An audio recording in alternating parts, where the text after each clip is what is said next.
Hello， 大家好，欢迎来到耳机玩家，我是蓝蓝海洋，又到了玩耳机和背耳机玩的时间。今天我们聊64 Audio 的 A6T， 简单查了下它的价格，大约是9999左右。A6T 拥有完整的64 Audio 的科技专利，包括 TIA、AP1X、3D FIT 和 LID。它的内部喇叭单元配置是升阳6动铁，其中一个高音动铁，一个中高音动铁，然后一个复合中音2动铁，还有一个复合低音2动铁。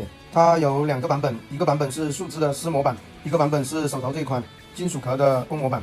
金属壳公模版外观传承了家族式的造型以及大体的外观结构，主要是配色和面板上的不同。那么今天要聊的这台稍有反应，一边的耳机有着动铁在里边晃动的声音，另一边的耳机则是母座有问题。可以看到耳机的右边母座现在已经完全没法插紧了，透过母座的孔观察，内部的铜片好像已经脱离了。另外，耳机还存在偏音的情况，下面我们就一起检测拆解看看。来是狗。首先，摇动左边确实有明显的动铁松动的声音，检查导管内的动铁并没有松动，推测是声腔内部的动铁脱离了。从壳体残留的胶水看，这个耳机应该之前是拆过的。那么再看看右边，母座已经完全坏了，只需要把它清理掉。清理完成，整理好导线，测试好对应的正负极，就可以对正母座进行焊接了。焊点要圆润饱满。焊接完成，做一下适配，OK 就可以给焊接点做好结缘防护，然后就可以固定起来了。左边是旧的母座，右边是新的母座，接上线材适配一下，两边的松紧度 OK， 新的母座会相对的稍微紧一些，这样母座就搞定了。可以测试看看它们现状的情况。从频响上看差异较大，单元松动的一边低频偏低，同时两边的中音频响也不对，看来两边都还要拆解壳体分析。那么就先拆解有响声、内部动铁可能松动的这边，看看是什么情况。取下后盖，小心取出调音气阀，然后就可以观察内部了。首先检查低音动铁，虽然有轻微的松动，但没有碰撞，后续也要加固一下。然后中高音动铁也是稳固的，然后再检查一下底部的中音复合2动铁。好了，找到问题点了，就是这枚中音复合2动铁脱离了，整个都在底部脱开了，怪不得看频响中频衰减。找到问题就好办了，把单元重新对正导管粘合，加强固定，检查好阻尼状态以及密封的程度。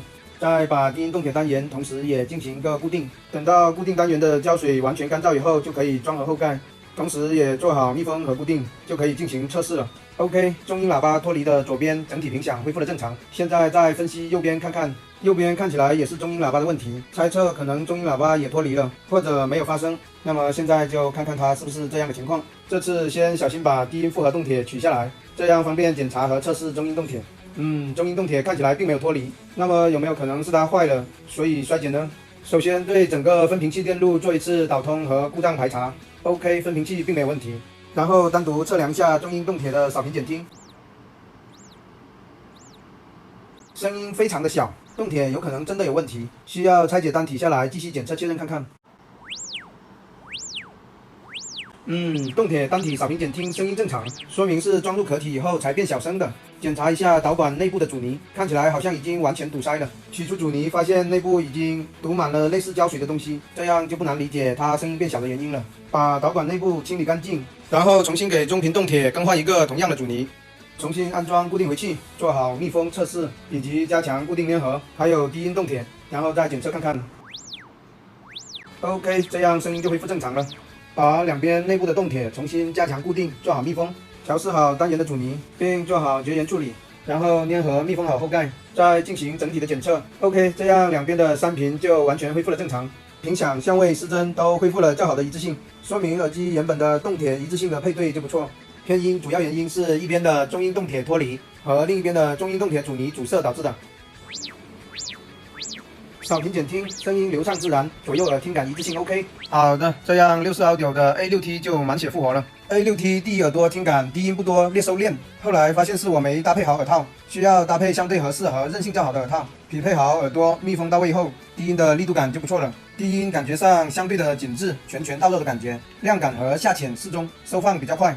比较有亮点的是细腻且宽松的高音细节，听弦乐比较明显，每根弦的声音丝丝分明，有着较好的颗粒感，能把握好每个细节，又不至于喧宾夺主，在一种亮丽而不刺耳的度里。人声表现比较厚实，男声硬朗，保持清晰度的同时，有着适当的距离感。女生的表现相对的清亮，齿音控制的不错，整体耳机表现均衡，音色中正，声场开阔，还算比较好驱动。我觉得比印象中的 U12T 更耐听一些。声场上虽然比 U12T 略小一丢丢，但是低频比 U12T 略有提升，中频基本相似，高频稍亮于 U12T。总体来说，它们的调音走向类似，有着家族式的调音风格。好了，今天我们就聊到这。如果喜欢我的视频，欢迎点赞和关注耳机玩家。我们持续边拆边聊各种耳机，下期见，拜拜。